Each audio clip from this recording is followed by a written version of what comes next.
네, 오늘은 방관하는 그리스도인 끌어내리시는 하나님이라는 주제로 여러분과 함께 하나님 말씀 나누기를 원합니다. 특별히 오늘은 그 전에 잠시 멈추었던 12소회언서의 말씀을 이어가면서 네 번째 책인 이 오바댜서의 말씀을 여러분과 나누고 싶습니다.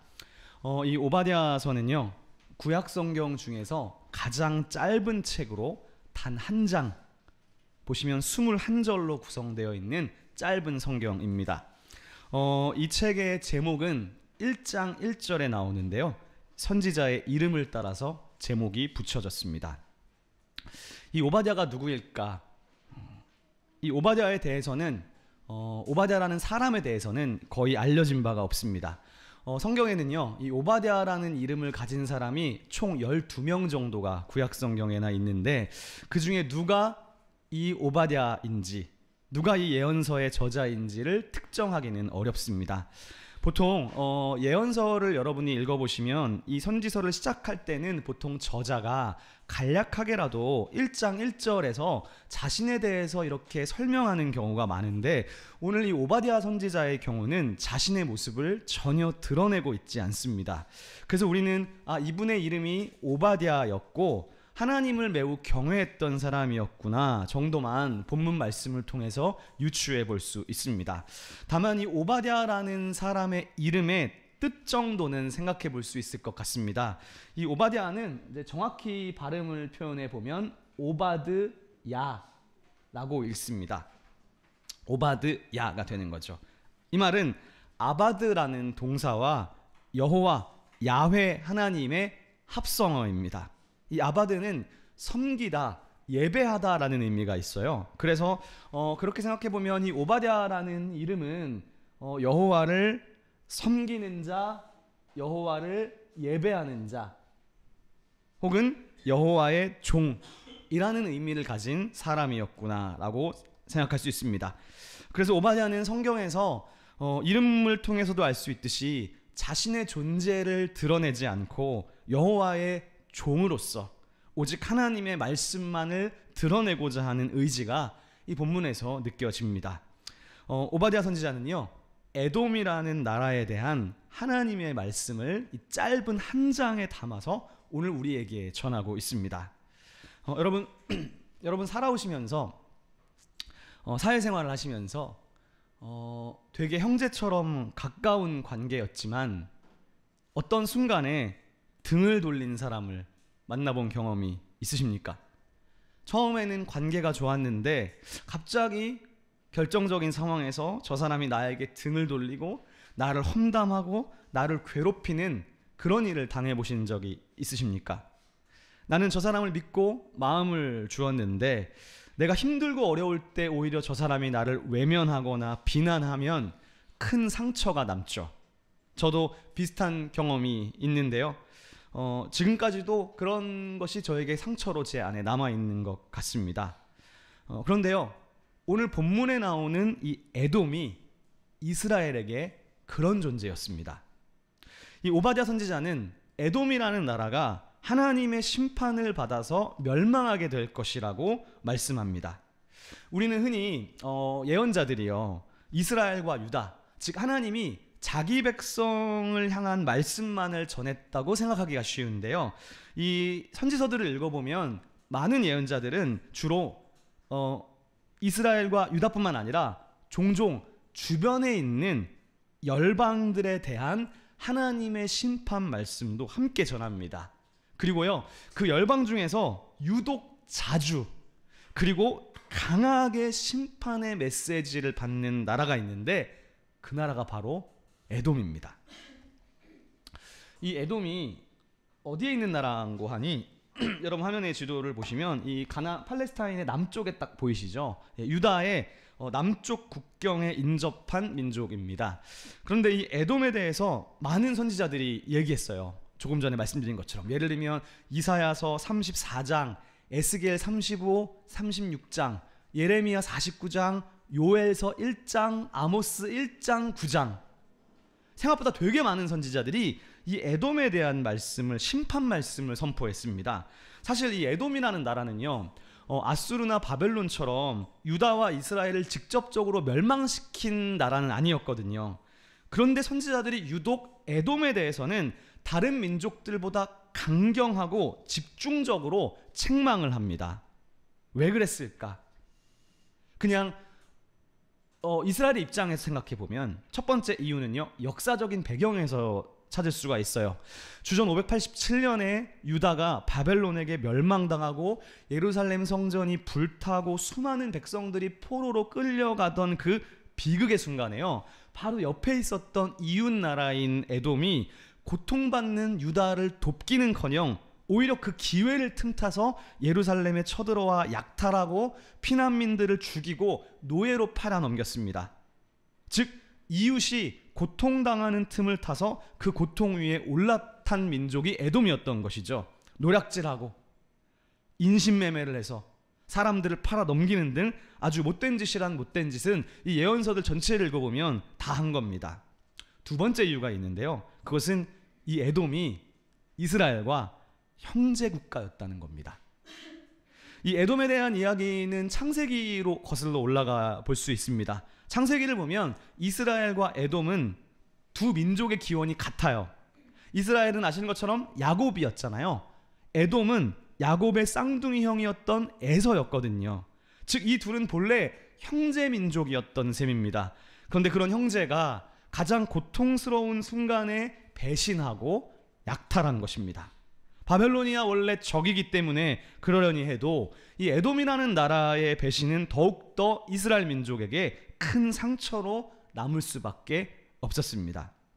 그래서요, 어떤 사람이 이 이스라엘과 에돔의 관계를 어떤 성경학자가 한마디로 요약을 했는데 이런 단어를 썼어요.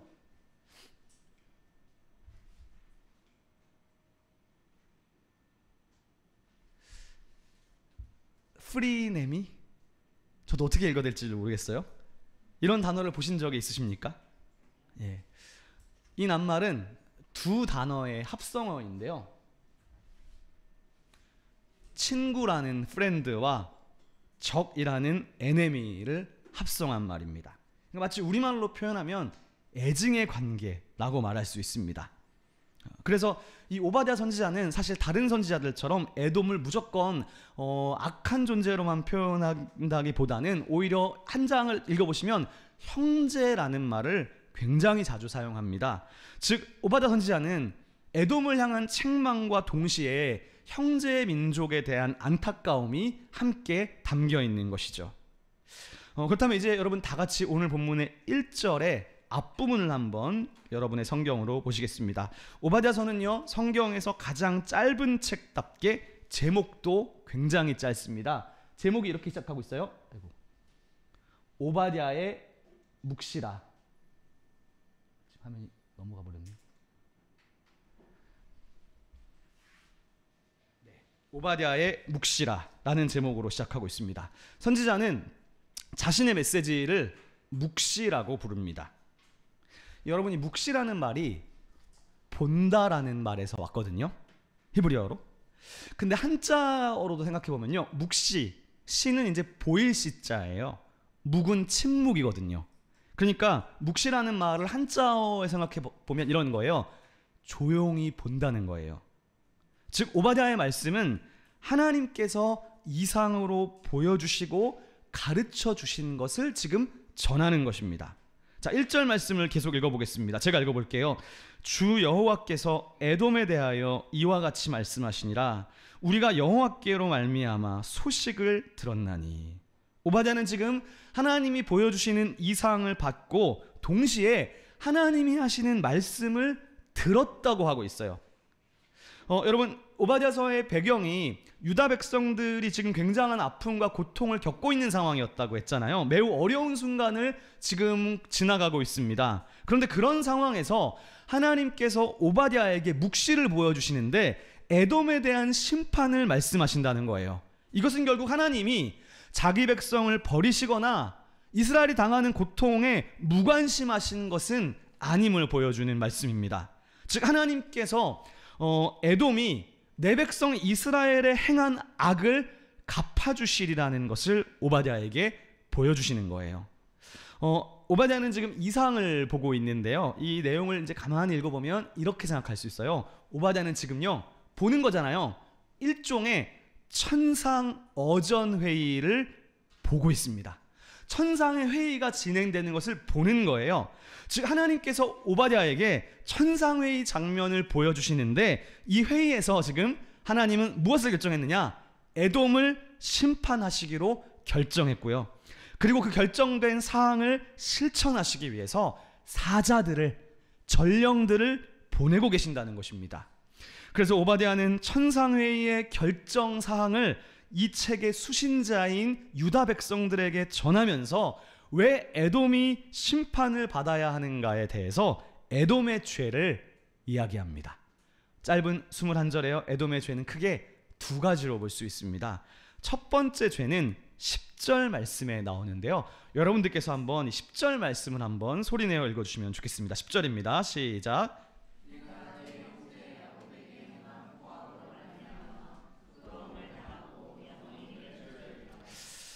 에돔의 주된 죄는 포악입니다. 이 포악이라는 말은 하마스라고 합니다. 히브리어로 폭력을 뜻하는 말입니다. 폭력이에요. 사실 이 부분은 요엘 선지자도 한번 말씀한 적이 있었어요. 여러분, 이 오바댜의 앞에 책이 뭐였냐면 아모스거든요. 아모스의 앞에 책이 요엘이에요. 그런데 요엘 선지자도 이 에돔에 대해서 말씀하고 아모스도 에돔에 대해서 말씀했는데, 요엘 선지자는 이렇게 말씀한 적이 있었어요. 요엘 거의 끝장에 나오는데요. 에돔은 유다 자손에게 폭력을 행했다. 그런데 무죄한 피를 그 땅에서 흘렸다는 것입니다.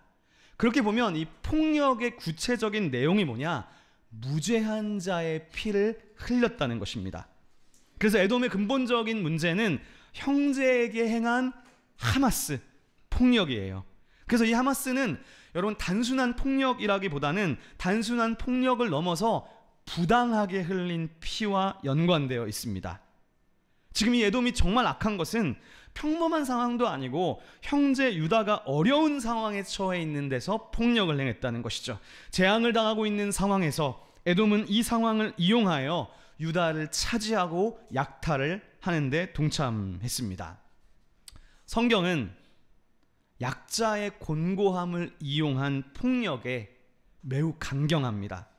그래서 오늘 구약 성경에서 특별하게 따로 언급될 정도의 이 에돔은요, 상대방의 곤경을 이용해서 약자를 짓밟는 폭력을 휘두르는 민족을 대표하고 있어요. 여러분, 이웃에게 행하는 폭력은 결코 사소하지 않습니다. 노아 홍수 시대의 멸망의 원인이 무엇이었는지 아십니까?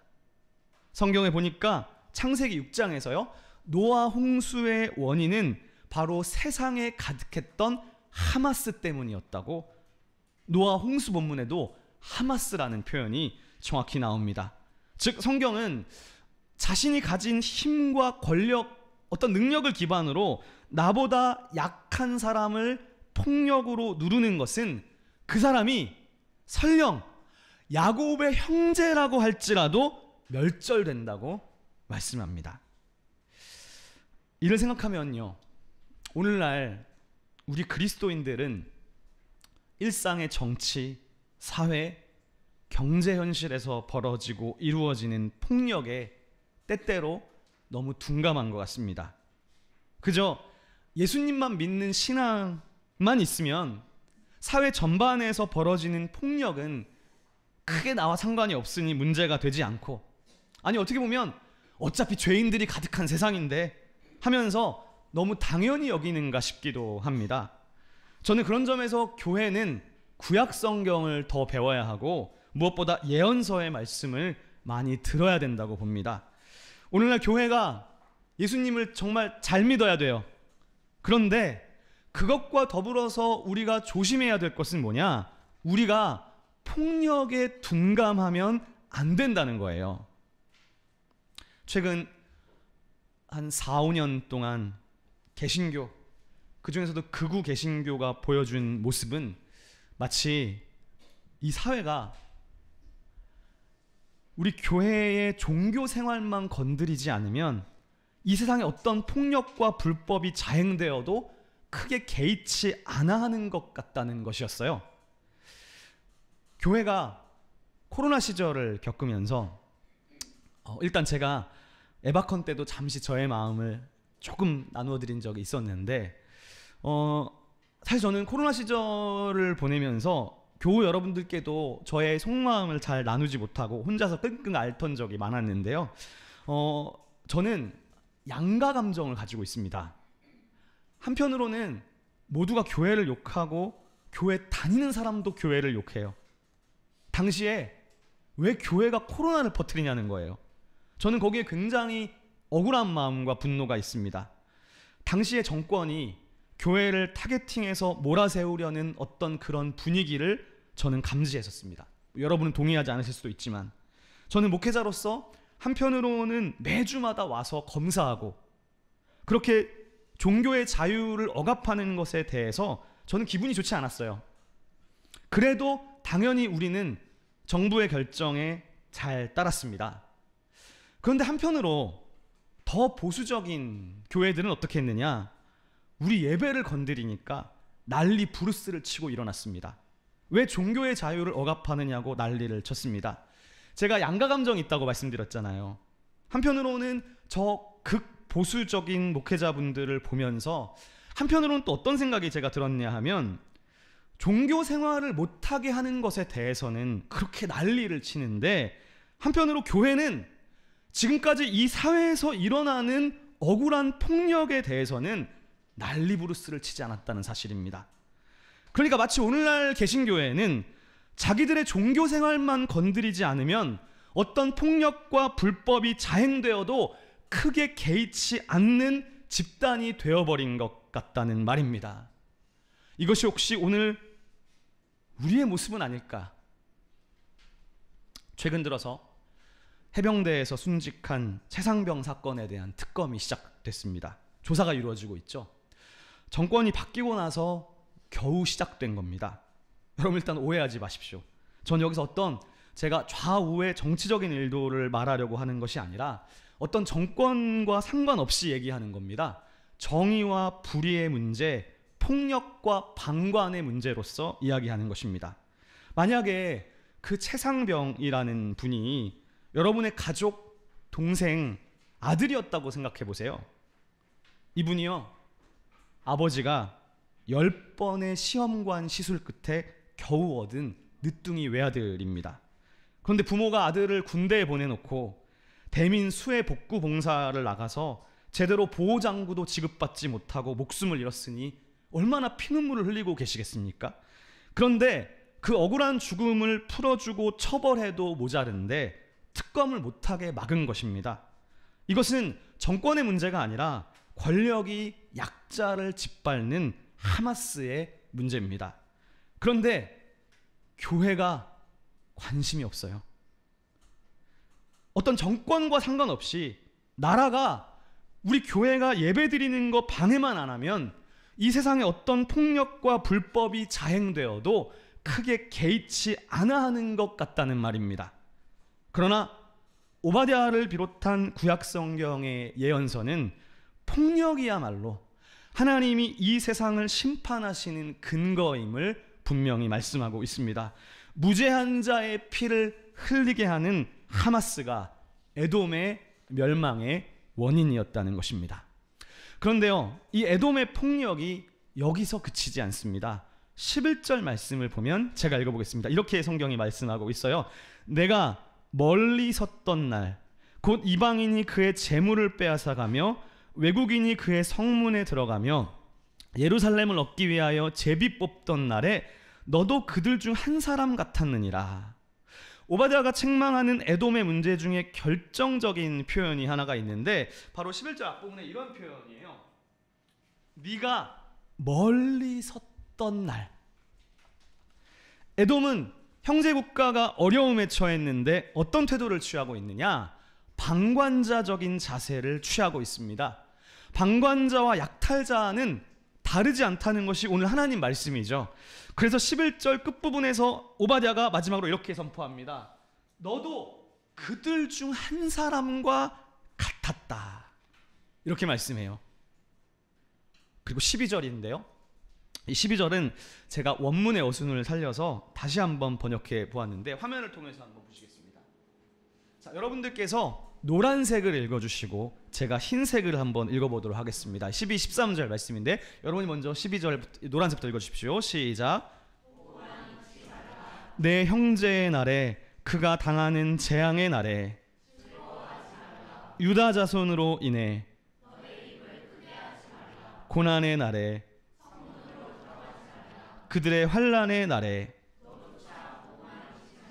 그가 당하는 재앙의 날에. 오바댜가 말씀하는 에돔의 폭력은 뭐냐? 방관의 죄입니다. 형제가 어려움을 당하고 있을 때 보고만 있는 것, 방관하는 것은 곧 폭력을 행하는 것과 행하는 사람과 너도 그들 중에 한 사람 같았다는 것입니다. 그런 점에서 이 말씀은 오늘 우리 그리스도인들에게 주시는 분명한 메시지가 있습니다. 이 세상에서 벌어지는 폭력을 방관하고 보고만 있는 것은 우리도 암묵적인 동조자라는 것입니다. 그런데 여러분, 이런 방관의 죄는요, 구약에만 나오는 게 아닙니다. 신약 성경에서 예수님은 사마리아인의 비유를 통해서 동일하게 질타하셨죠. 사마리아인의 비유는 무엇입니까? 한 사람이 강도를 당했는데 사람들이 보고 지나가는 거예요. 예수님은 보고 지나가는 그 방관의 죄를 강하게 질타하셨습니다. 그러므로 하마스는 에돔의 결정적인 멸망의 원인이었습니다. 그렇다면 이제 에돔의 두 번째 죄에 대해서 성경이 뭐라고 말씀하는지 보겠습니다. 성경이 말씀하는 에돔의 더 근본적인 죄는 히브리어로 자돈이라고 하는데요. 이 자돈이라는 말이 3절에 나오고 있습니다. 바로 교만이라는 말입니다. 너의 마음의 교만이 너를 속였도다. 오바댜는 에돔의 죄악의 뿌리가 이 교만에서 나온 것이라고 말해요. 3절과 4절 말씀을 보겠습니다. 제가 읽어봅니다. 너의 마음의 교만이 너를 속였도다.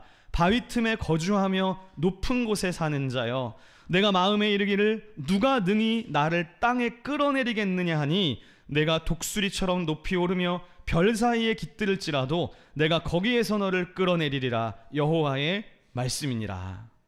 에돔은 오만하고 교만해서 누구도 자신에게 미칠 수 없다고 생각하고 있어요. 여기 이 표현들을 잘 보시면요, 높다는 말 있고요, 바위 틈, 독수리, 이런 표현들은 모두 에돔의 견고함과 강함을 보여줘요. 즉 에돔은 스스로의 강함을 자랑하고 스스로의 높음과 우월함에 근거해서 나는 절대로 망하지 않을 거고 누구도 나를 어찌하지 못할 거라고 교만이 하늘을 찌르고 있습니다. 그런데 사실 이 에돔에게는요, 교만할 만한 이유가 몇 가지가 있었거든요. 그 중에 하나가 이 에돔이라는 나라의 지리적인 특성 때문이었습니다. 이 에돔이 거처하던 땅이 천연 요새와 같았습니다. 이 에돔 땅이 해발 1700m 고지에 있어요. 그런데 주변이 굉장히 험악한 산악지대였기 때문에 주변 나라들이 에돔을 침략하려면 이 험악한 산악지대를 통과해야 되는 거예요. 그리고 거기를 통과하려면 진짜 비좁은 길을 지나가야 했습니다. 제가 성지순례를 가게 되면 꼭 가보고 싶은 곳이 바로 이 에돔 지역인데요. 저는 못 가봤지만 구글에서 구한 각종 사진들을 좀 가져와 봤는데, 이게 이제 에돔의 수도 페트라라고 하는 도시입니다. 거대한 바위를 깎아서 만든 도시입니다.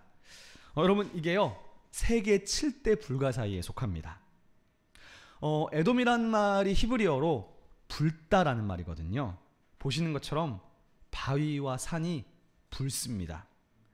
그래서 거기에서 이 에돔이라는 말이 기원한 것처럼 여겨집니다.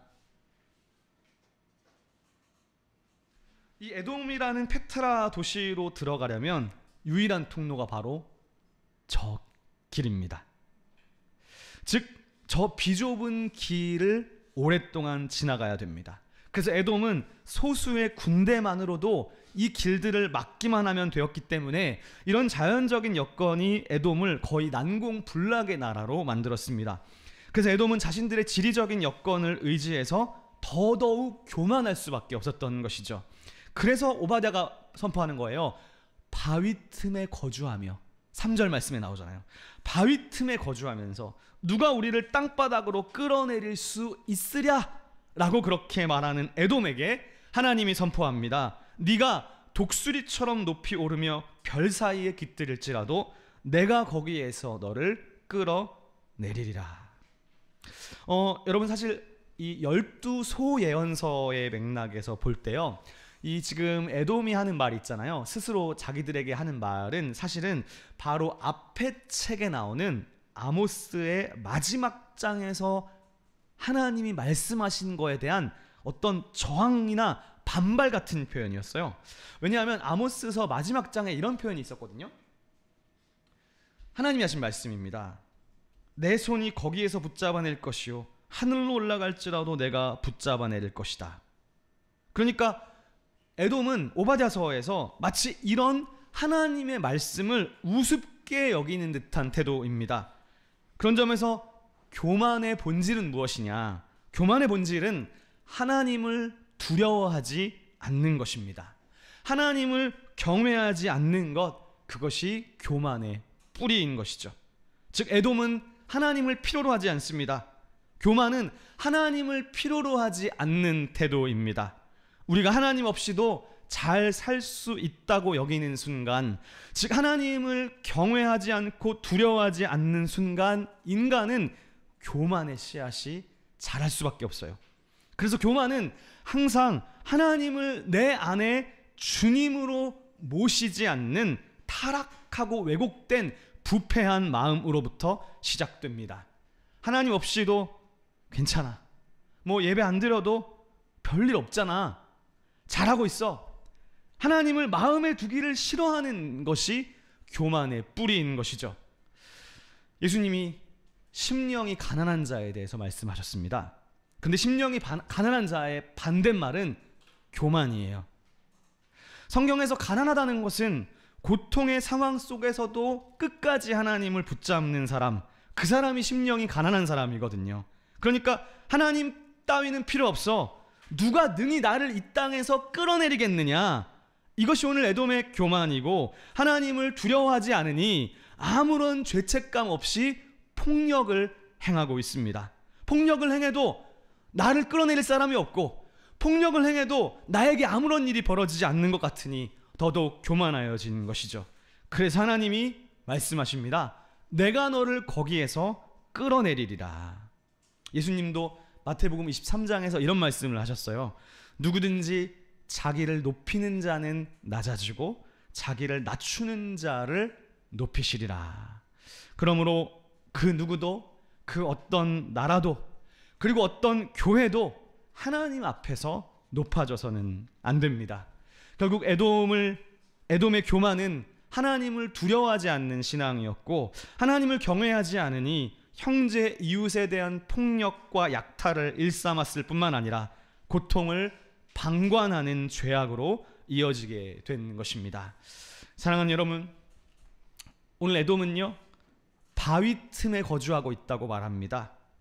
오늘 여러분들께서 의지하고 있는 바위는 무엇인가요? 내가 무너지지 않을 것이라고 믿고 있는 견고한 여러분의 반석은 무엇입니까? 나의 경력, 지식, 재산, 경험입니까?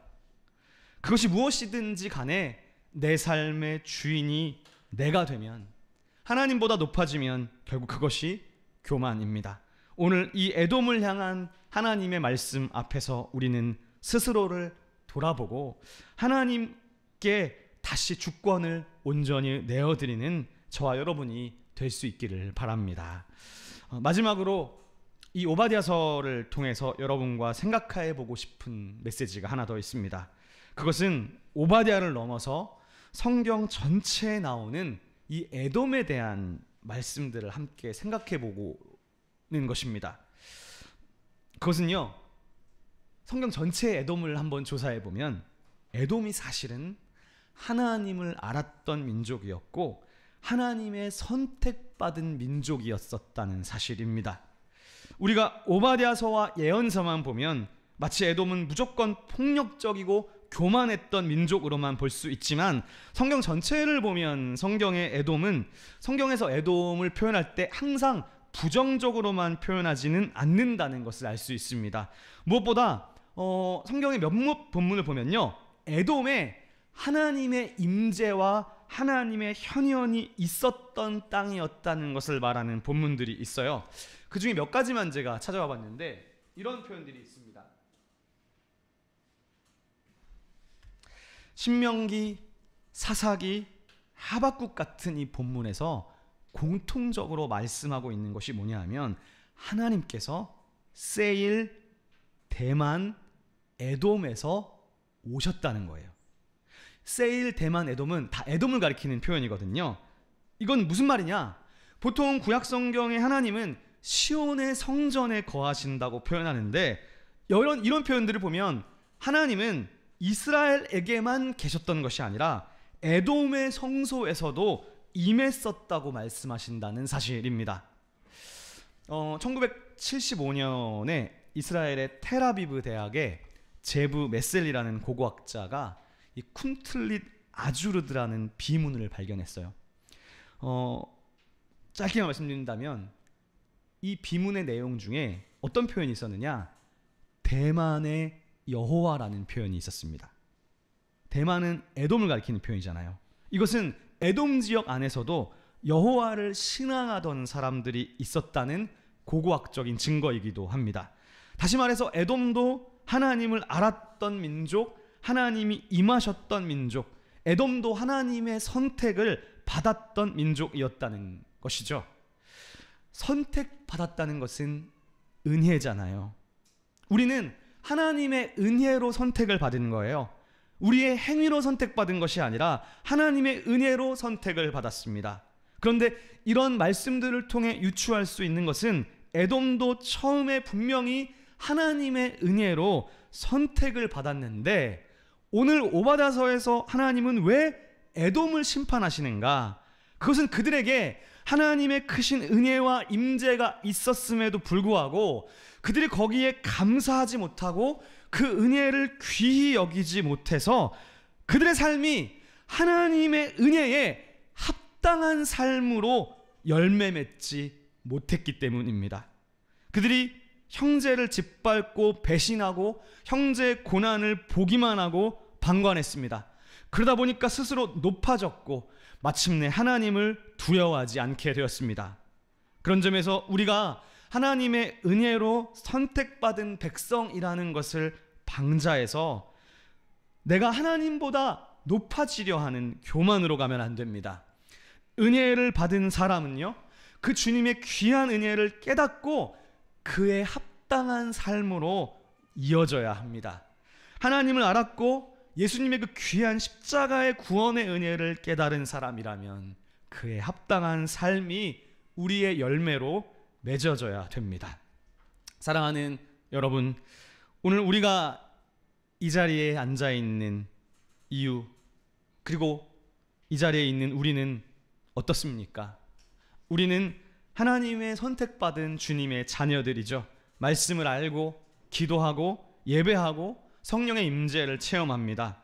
그러나 우리의 삶이 그 주님의 은혜로운 선택에 합당하지 못하다면 우리는 오늘 에돔과 무엇이 다르겠습니까? 내가 입술에 하나님의 이름을 내 입술에 담았다고 해서 하나님의 편에 서 있는 것이 아닐 수 있습니다.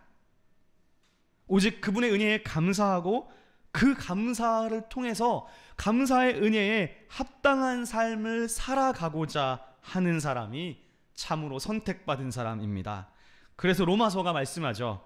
너희는 이 세대를 본받지 말고 오직 마음을 새롭게 함으로 변화를 받아 하나님의 선하시고 기뻐하시고 온전하신 뜻이 무엇인지를 분별해라. 즉 은혜를 입은 자는 삶의 방향이 이전과 달라져야 됩니다. 하나님의 뜻을 분별하고 그 뜻의 방향으로 나아가야 됩니다. 세상의 논리가 아닌 하나님의 말씀을 기준으로 생각하고 행해야 됩니다. 이 세상을 따라서 방관하고 침묵하는 사람이 아니라 하나님의 뜻을 분별하고 실천하는 그리스도인이 되어야 됩니다. 하나님의 은혜의 선택은 우리의 삶으로 꽃피워야 됩니다. 오늘 우리의 또 여러분의 삶이 하나님의 은혜의 증거가 될 수 있었으면 좋겠습니다. 여러분 삶 자체가 하나님의 은혜를 나타내는 표가 되었으면 좋겠습니다. 그래서 그 우리의 삶의 증거로 말미암아 교회가 교회다워지고 성도가 성도다워지며 세상이 하나님을 두려워하는 날이 오게 되기를 소망합니다. 기도하겠습니다. 거룩하신 하나님 아버지, 오늘도 말씀을 통하여 우리의 교만함을 돌아보게 하시고 형제를 외면하고 침묵했던 방관의 죄를 생각나게 하시니 감사합니다. 은혜로 부르신 저희들이 그 은혜에 합당한 삶으로 응답하게 하시고 주님을 경외함으로 겸손하게 주님 앞에 서게 하여 주옵소서. 예수 그리스도의 이름으로 기도합니다. 아멘.